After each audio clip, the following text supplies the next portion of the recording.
Hello friends, I am Anjali और मैं UGC NET qualified हूँ। मैं एक प्राइवेट यूनिवर्सिटी में as an assistant professor work कर रही हूँ अभी। तो इस वाले वीडियो में आपके लिए पूरी कंप्लीट गाइडेंस लेके आई हूँ कि किस तरीके से आपको एनवायरमेंटल साइंस के लिए प्रिपरेशन करना है या आप कर रहे हैं तो उसमें क्या क्या चीज़ हो सकती है। इस तरीके से इस पूरे वीडियो में अपन समझेंगे। तो ये बिगनर्स के लिए हैं। तो सबसे पहले हम सिलेबस को डिस्कस करेंगे कि इसमें सिलेबस क्या क्या है। तो इसमें 10 यूनिट्स हैं, जिसमें फर्स्ट यूनिट आती है फंडामेंटल ऑफ एनवायरमेंटल साइंस, जिसमें प्रिंसिपल एंड स्कोप है, structure and composition, law of thermodynamics, meteorological parameters हैं, interaction between earth man and environment, natural resource and their assessment.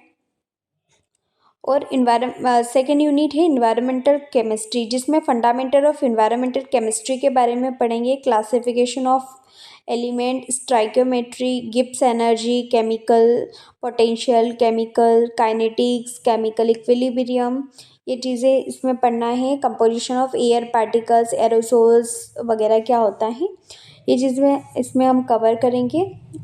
And फिर उसके बाद में आती है third unit which is environmental biology. इसमें इकोलॉजी है, ह्यूमन इकोलॉजी, इंटरडिसिप्लिनरी साइंस आता है, ecosystem structure and function structure पढ़ेंगे, बायोटिक एंड एबायोटिक कंपोनेंट्स को पढ़ेंगे, एनर्जी फ्लोज इन इकोसिस्टम पढ़ेंगे, और फॉरेस्ट और बायोम्स के बारे में इसमें अपन पूरी डिटेल्स में डिस्कस करेंगे।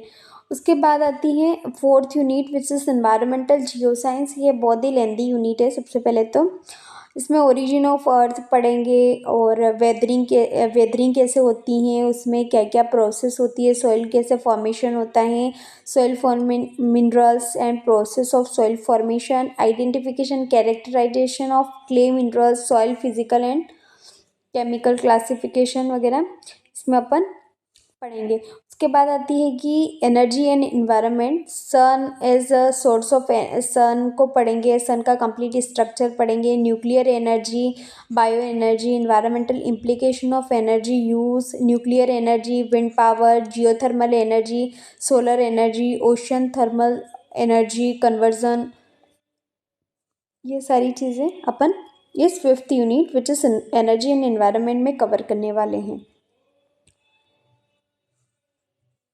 इसके बाद जो है वो है इन्वायरमेंटल पोल्यूशन एंड कंट्रोल, जिसमें mainly air pollution, noise pollution, water pollution and the soil pollution के बारे में, सॉइल पोल्यूशन, थर्मल पोल्यूशन, और इसके बारे में पढ़ेंगे। अब आती है सेवेंथ यूनिट जो कि solid and hazardous waste management. इसमें सॉलिड वेस्ट के बारे में पढ़ना है, types of source solid waste, characteristics वगैरह पढ़ेंगे, जनरेशन कैसे होता है, प्रोसेसिंग और रिकवरी कैसे करते हैं, रिसाइकल, रिकवरी और फंक्शनिंग कैसे होती हैं, हजार्डस वेस्ट के बारे में पढ़ना है, टाइप कैरेक्टरिस्टिक्स वगैरह पढ़ेंगे, हेल्थ इम्पैक्ट क्या क्या होता है इस चीज़ के बारे में कवर अप करेंगे।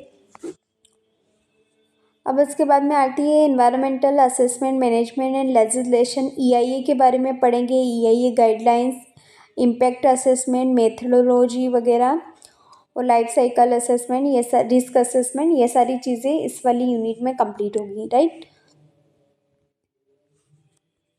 अब आती है नाइन्थ यूनिट जो कि statistical approach and modelling in environmental science, जिसके अंदर attribute of variable, types of variables आ जाते हैं, मेजरमेंट आ जाते हैं, central tendency, dispersion, standard error, और skewness, kurtosis, basic concept of probability वगैरह, ये सारी सैम्पलिंग थ्योरी, ये सारी इसमें पढ़ेंगे। इसके बाद आती है सबसे लास्ट यूनिट है contemporary environmental issue, global environmental issue के बारे में, मतलब कि biodiversity loss, climate change, ozone layer का डिप्लीशन, सी लेवल राइज हो रहा है, international upward efforts for environmental protection, और national action plan on climate change, ये सारे 8 नेशनल मिशंस पढ़ेंगे।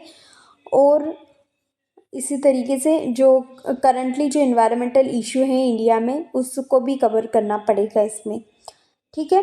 तो ये तो हो गया अपना सिलेबस डिस्कशन। अब हम देखते हैं कि जो यूजीसी नेट इन्वायरमेंटल साइंस है उसको कौन कौन दे सकता है, मतलब कि अगर आपका एमएससी इन्वायरमेंटल साइंस में अगर नहीं है, एमएससी इन्वायरमेंटल साइंस में नहीं है, फिर भी आप कौन कौन से सब्जेक्ट से इसको दे सकते हैं। तो सबसे पहले आता है जूलॉजी, जूलॉजी से भी दे सकते हैं, बॉटनी से भी दे सकते हैं, लाइफ साइंस वाले भी दे सकते हैं।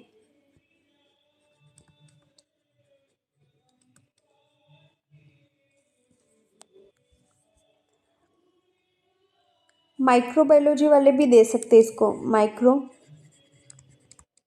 बायोलॉजी, जिसका एमएससी माइक्रोबायोलॉजी में था, zoology, botany, life science, forensic science, fishery science, और ये अगर है आपका अर्थ साइंस वगैरह, तो आप फिर भी यूजीसी नेट इन्वायरमेंटल साइंस दे सकते हैं। ज़रूरी नहीं है कि सीएसआईआर ओनली ऑप्शन है आपके पास में। आपके पास अगर इन सारी उसमें भी है, ये जूलॉजी है, माइक्रोबायोलॉजी है, बॉटनी है, लाइफ साइंस है, तो भी आप यूजीसी नेट इन्वायरमेंटल साइंस दे सकते हैं।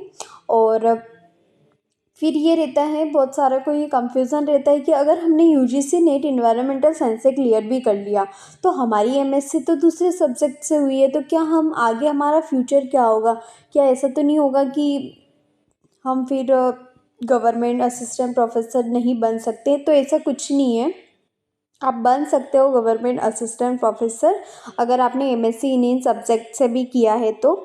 मैं आपको आगे प्रूफ दे दूँगी, जो मैंने वो पीएससी के जो नोटिफिकेशन में आया था कि कौन कौन से जो जिसमें जिसने एमएससी किया है इन रिलेटेड सब्जेक्ट से वो बॉटनी में भी असिस्टेंट प्रोफेसर बन सकते हैं।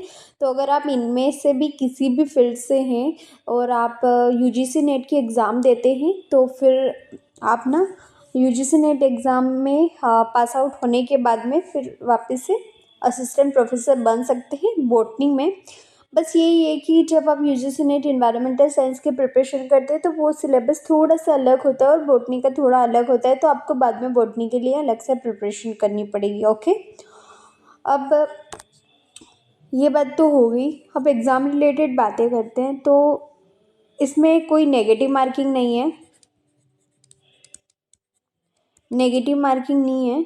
और इसमें 100 क्वेश्चन आते हैं, 100 क्वेश्चन जो कि 2 मार्क्स के होते हैं, तो ये पूरा 200 मार्क्स कैरी करता है। और आपका जो पेपर फर्स्ट होता है उसमें 50 क्वेश्चन रहते हैं जो कि वो भी 2 मार्क्स कैरी करता है और 100 है ना। तो इसका कट ऑफ ऐसा नहीं है कि मतलब अपने को एक मतलब एक अपने एक नंबर बता दिया कि यार 150 है या फिर 170 लेके आ जाओगे तो आप आपकी कट ऑफ क्लियर या आप पास हो जाओगे या फिर यूजीसी नेट क्वालिफाई कर ले, तो ऐसा कुछ नहीं है। जैसा पेपर पेपर लेवल होता है, या तो पेपर अगर डिफ़िकल्ट होता है, पेपर लेवल अगर डिफ़िकल्ट होता है तो कट ऑफ क्या होती है, कम होती है। पेपर लेवल अगर डिफ़िकल्ट नहीं होता है, थोड़ा इजी होता है, तो कट ऑफ बढ़ जाती है। तो इस तरीके से कट ऑफ डिसाइड होती है। सो डोंट वरी कि अब कट ऑफ बढ़ने लग गई है या ऐसा कुछ नहीं है। अगर पेपर टफ आएगा तो कट ऑफ कम हो जाएगी और पेपर इजी आएगा तो कट ऑफ बढ़ जाएगी, राइट। तो बता दिया मैंने कि नेगेटिव मार्किंग नहीं होती है और इसमें थोड़ा डीप पूछते हैं और आपको डरने की कोई ज़रूरत नहीं है, आराम से क्लियर हो जाता है। अगर आप वर्किंग है और नॉन वर्किंग है फिर भी आप इजीली इसको कर सकते हैं क्लियर। और ये पूरा इंग्लिश में आता है, इसमें कोई हिंदी वाला ऑप्शन नहीं रहता, ये पूरा इंग्लिश में ही आता है। अगर आपको फ्री में इसकी पूरी प्रिपरेशन करनी है, पीडीएफ चाहिए आपको, फ्री नोट्स चाहिए, फ्री नोट्स चाहिए, फ्री वीडियो लेक्चर्स चाहिए, फ्री पीवाईक्यूज वगैरह चाहिए, तो मेरे चैनल को सब्सक्राइब कर ले। मैं आगे इस पर पूरा कंटेंट बनाने वाली हूँ। कल से अपन स्टार्ट करेंगे कि किस तरीके से आपको इसकी प्रिपरेशन करना है, वो भी फ्री में। ओके, सो आई होप कि आपको ये पूरा लेक्चर हेल्पफुल रहा होगा। So thanks for watching and subscribe, share, comment. Bye bye. Hello friends.